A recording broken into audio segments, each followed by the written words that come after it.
Hello. So the majority of the achievements on Need for Speed all look fairly straightforward.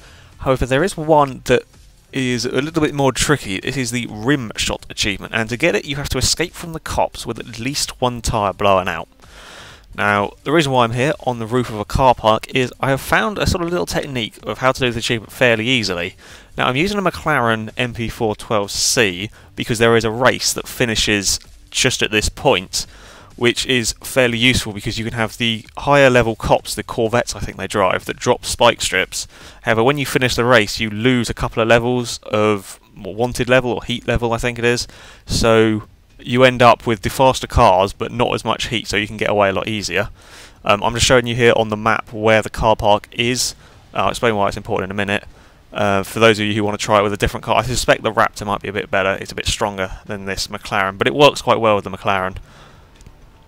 I kind of did this a little bit by accident.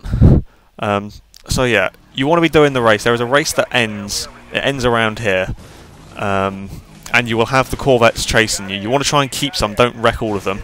So there's one here that I'm kind of following. It will drop a spike strip. So make sure to try and run it over. Don't run all four wheels over it, because then it's going to be a real pain to try and get away. If you do run all four wheels over, there's also a repair garage nearby that you can jump into. You want to try and have one or two. I end up getting two. It's kind of hard to aim for one, but if you get two, it's not too bad. So the important bit about the car park is that there's this big spiral ramp that you go up, and if you get all the police cars sort of bunched up, you can get up the ramp, and then sort of all of the police cars will be in the middle of the car park, and they'll be going fairly slowly. Now, when you get to the roof, there is a billboard and there is a jump.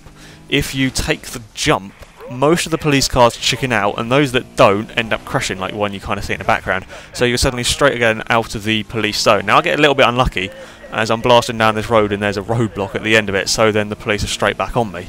But you can spin the car around again and end up back on the roof, and it's not too bad. So here I'm again back on the roof, jump off. Make sure you go a different way, even if you're out of sight. The roadblocks don't always despawn, and look out for the Nissan up there. The roadblocks don't always despawn if you go away, so even if they're off the screen, they'll still be there, so find a different route. Now the advantage with this car park is it's right in the middle of the city, so when you go into the cooldown mode, there is plenty of sort of roads you can dodge and weave in and out of. When you're in cooldown, make sure you keep an eye on the map, very important this, to see where the police cars are coming from so you don't accidentally turn down a road and get seen by one. I get really lucky here, because there is a police car on the left that somehow doesn't see me. Again, there's another one at this junction as well on the left that doesn't see me. And then just keep going and let the countdown timer go away. And of course you've got to make sure you sort of T-bone some AI traffic just to make it a bit more fun. I'm not sure if there are good hiding places. You can just wait the time limit out. I kind of just floor it and manage to avoid all of the cross traffic, and there you go, the rim shot achievement for 25 gamer score.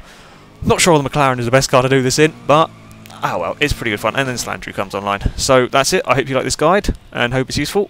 Goodbye.